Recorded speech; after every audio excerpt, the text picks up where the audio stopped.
Hi there. Welcome. Thanks for joining us. I'm Judith Stauber, the director of Los Alamos-Japan Institute. And I'm Clifton Truman Daniel, Harry Truman's oldest grandson and chairman of the Institute's Global Advisory Board. Clifton and I basically founded the Institute together. Through important work that we do around the world, building diplomacy through dialogue. And we do that with atomic bomb survivors, scientists, educators, museums, and communities, both in the US, Japan, and around the world. And you were, Judith, a lot more intentional about this than I was at the time. This is something that you've been working on for many years, working toward this. This whole thing sort of landed in my lap. I live in Chicago, and I can't remember the year, it was when my son, Wesley, was 10 years old. He came home from school with a book, Sadako and the Thousand Paper Cranes. And for those of you who don't know the story, Sadako Sasaki was a real little girl. She and her family lived in Hiroshima. They escaped the bombing relatively unharmed. Their house was destroyed. They were protected a bit by the walls, the collapsing walls. But Sadako was diagnosed with radiation-induced leukemia 9 years later.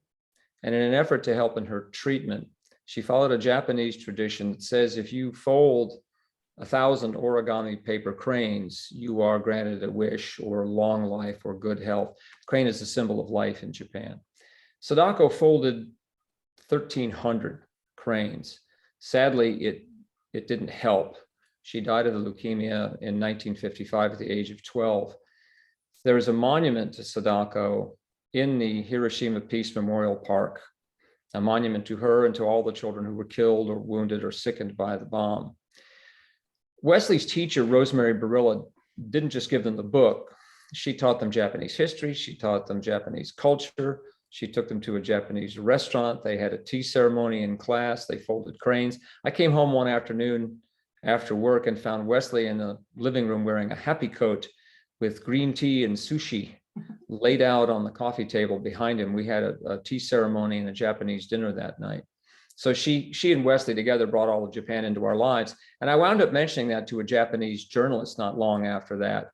And that story was read in Japan, and that got a phone call from Masahiro Sasaki, Sadako's older brother, also a survivor of the bombing, who just asked if we could meet someday. And I said, yes. It took us 5 years. We finally met in 2010 in New York City, where Masahiro and his son Yuji were donating one of Sadako's last original cranes to the 9/11 Tribute Center, the memorial, as a gesture of healing in the wake of the September 11th attacks. And at the end of that meeting, Yuji Sasaki took a tiny paper crane out of a small plastic box and dropped it into my palm and said, "That's the last one that Sadako folded before she died. Would you consider coming to the memorial services in Hiroshima and Nagasaki?" And I was just smart enough not to say no. Well, that is a heart-touching gesture and a human connection that Yuji was making across great history and at great risk for himself. And that's what the work we're doing, is putting ourselves out there to risk connection and risk healing and risk fixing this world. This is 7 decades on. Our countries are now allies, but in some communities, that might not seem to be the case.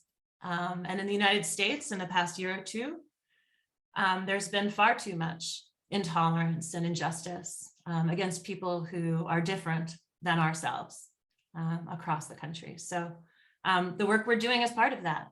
And Yuji Chetsu, the work we're doing, you came to visit and were our guest speaker at the History Museum in Los Alamos after working on many exhibits. You and I met in 2017. Well, I was there since 2011, wondering where were the Japanese voices and how come the story of World War II could possibly end with the dropping of the bombs from the perspective of B-52. How is that possible?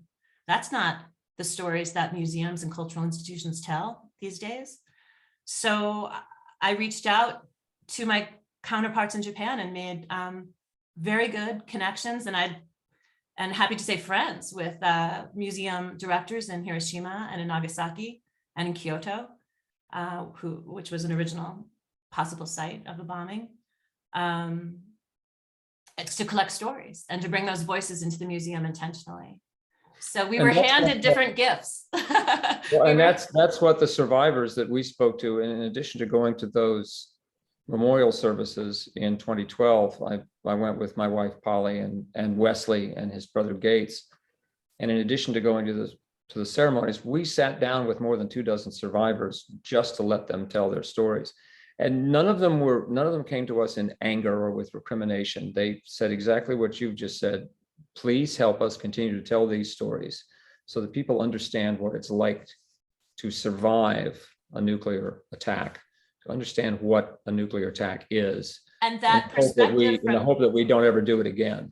absolutely. That perspective from under the mushroom cloud is a very Right. Japanese perspective that's only starting to come into the US and to other places. We tend to look at things from a critical distance, and we're wanting to make human connection. So thank you for everything you're doing, and for our continued collaborations. We'll be going to Japan again. I too visited in 2016 to meet Masahiro Sasaki, our collaborator, and meeting you in 2017. It was a natural connection for us all to be continuing this work together, and now thinking about going to Hawaii together, and in this important anniversary year, working with our colleagues in Pearl Harbor too. Yep, still working with the Sasakis. To a better Still world. working with the National Park Service, yes. Thank you. Thank you.